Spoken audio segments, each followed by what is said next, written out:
everybody, it's Howard Chung here with an amazing edition of Getting Real with Paul and Howard. Unfortunately, Paul is not with us. He is out at an event today, so it's just Howard. But I've got such an amazing guest, and it's a very special topic, very special community today.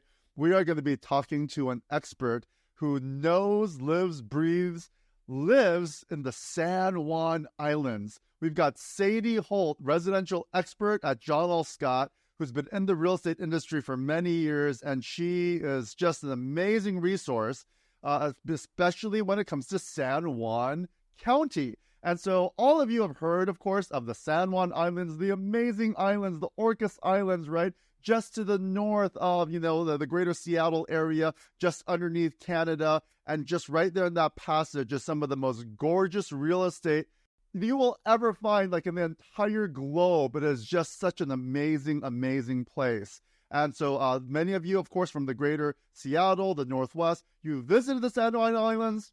You've probably been to Orcas Island, maybe, stayed at a campsite or you stayed at an Airbnb. But we're just going to talk to Sadie here a little bit about lifestyle, living on the islands and what it's actually like. So Sadie, well, welcome, and thanks for having this conversation with us. Thank you, Howard. I'm so happy to be here. And Sadie, give us an insight. How did you end up even going to the island? Because you were a mainland person. It's not like you grew up on the islands, or did you? No, I spent a lot of time on Fox Island down in Gig Harbor, so I definitely liked island life. But my husband's parents had a sailboat, and they brought him up here throughout his childhood. So he brought me up here, and we started coming up here a lot and decided that if we were going to have a family, we wanted it to be here. And I imagine you went to the local schools. I mean, so give us a little bit of, your experience just as a mom and, raising, a son, in San Juan Islands. It's actually been a really amazing experience. He's got a great group of friends and we don't really lack things to do. We lived in Bellingham for a short time when he was small, and Bellingham's great. There's always something to do. And people, including us, were really worried about moving out here and being really bored. But we have a hard time just choosing which beach to go to. Even when the weather's not great, the beaches are always great. And we have a wide variety of beaches. Every single one is very different. So we have a lot of beach days. The community is really vibrant. There's a homeschooling community that's really vibrant, as well as the regular school has a lot of support in the community. So the museum does free art days for kids. There's a whole art center that has classes for kids. The libraries has a lot of programs. And so we've had a great time. I think the only thing we always joke about with our island kids is that they've had such a quiet, peaceful upbringing that we're all a little worried about them going off into the big world and trying to live in a big city, because they would be so trusting and probably be so overwhelmed. But I've met other kids who are adults who've grown up on the islands, and I think they handled it just fine. They just, very well grounded for sure.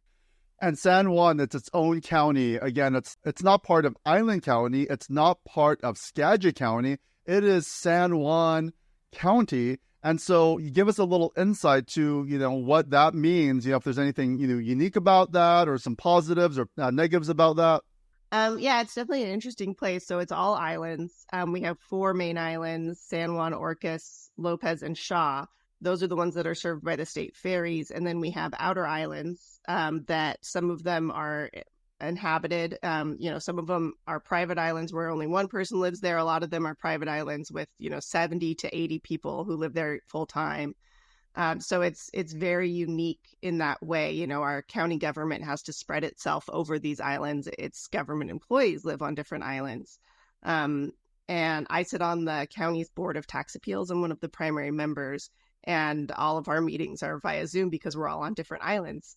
And so it is very interesting, and each island kind of has its own personality, its own kind of vibe for sure, and its own challenges. So especially, looking at homes here, it's really trying to find the right fit, not not really just in house, but in community for people. How are the services just in terms of like fire and ambulance and just like, those kind of things where people are thinking about like ever possibly having a second home or making it a primary residence? Is that a concern at all? Everybody asks, and I would ask too. So we have a hospital here on San Juan Island, like a real hospital. It's really nice and new. I don't know that we always have like surgeons on staff for that. So it's really common for people to have airlift insurance. It's like really affordable. It's less than $200 a year.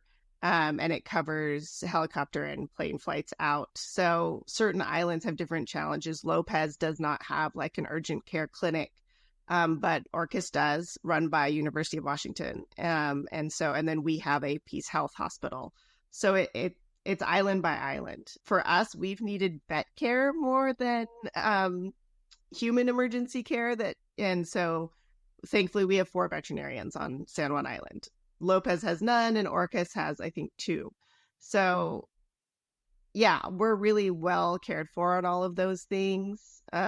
We haven't had any problems with anything like that. We have dentists, we have ophthalmologists, all of that kind of services. We even have an oncology center on San Juan Island. So even if you're going through cancer, you don't have to go off island. The only thing that we don't have is a dialysis center. So if somebody had dialysis, that's something they need multiple times a week. That would be hard. That is so insightful what you just shared, because you're absolutely right. I mean, it doesn't matter which county you're actually in, whether you're on the mainland or not. If you're having like a true like emergency airlift situation, I mean, you're going to need that anywhere to go to a major hospital, right? In like one of the major cities. But as long as you've got a new hospital for all of your, your day-to-day kind of basic needs, for the most part, you're covered. So that is so great to know. And of course, new hospitals are amazing. So that's really good to hear. And just what you shared about the school district and homeschooling opportunities. So from that perspective, it's like anybody, anywhere who's like living a little bit more away from an actual urban center. Give us a little insight as far as just like who's been moving to the islands, right? To Orcas or San Juan or Lopez or Shaw. I mean, who's been moving out there over the last, 10, 15, 20 years? Has it changed, or, is it pretty diverse? I mean, is it just people who only grew up with, only generational wealth from, passed down from family member to family member? I mean, very curious about that. Yeah, it's interesting. We really have a good mix of people, and, a lot of younger people started moving here. I want to say before COVID, but then a lot more during COVID. A lot more people with kids, because our average age, I think pre-COVID was like 54, and we all feel like it's gone down from then. So before, it used to feel like it was more a place that people came to retire. And a lot of that was work. That's the only reason that we didn't move here 20 years ago. We tried 20 years ago, and there wasn't jobs here for us. And so we had to kind of wait for a job to open up here and keep watching. And so with, remote work, with the expansion of fiber optic on the islands, that's been actually a real priority here. It's made it a lot easier for people to come here and work remotely. So as soon as that happened, we saw a lot more young families starting to move here from everywhere, but it felt like a lot were from Seattle. A lot of people who were probably coming here and visiting kind of every chance they got, and really felt like they needed more peace, because it's so quiet here. It is so quiet. And so I think, as soon as opportunities opened up, they started coming. And we're welcoming, very here for it. There's definitely a lot of generational wealth here. Chris Pratt still has a place here. Steve Miller from Steve Miller Band sold his place a couple years ago, but those tend to be the places that are still empty most of the year. So they don't really feel like they're here and part of the community the same way. Give me a little insight. You mentioned the word community. What is community actually like? People, of course, who live there and then have moved there recently, do they get plugged in pretty quickly? Do they feel like outsiders? Is it a very inclusive community? Give me a little insight to that. Yeah, that's actually why we moved here. I think a lot of people, you moved here because it's so pretty. And I'm like, well, we lived in Bellingham, and that place is gorgeous too. And we, could have did hop the ferry over here all the time. So we didn't need to move here for the beauty. It's a great reason to visit, but we moved here for the community.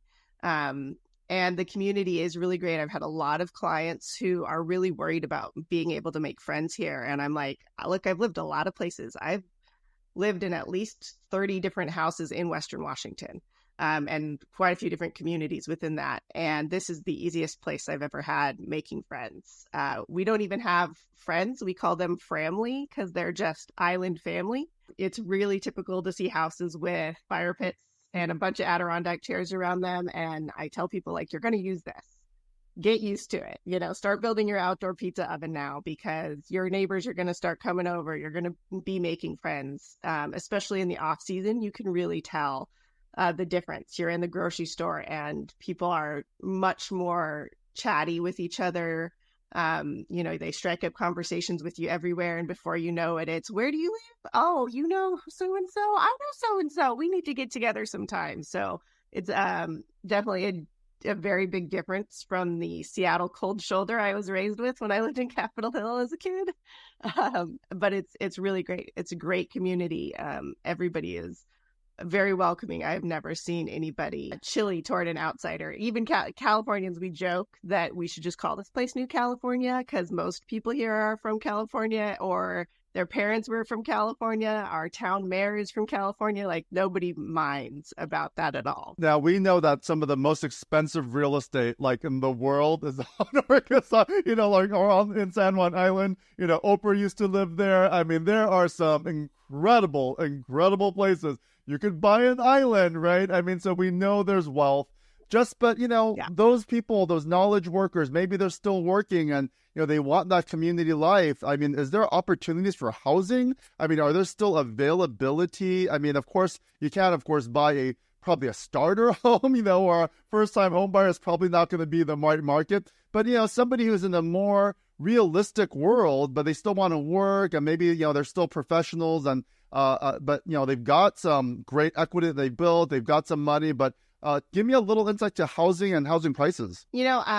We have homes down in the 485, I think is probably one of the lower ones you'd find for a single family house in town.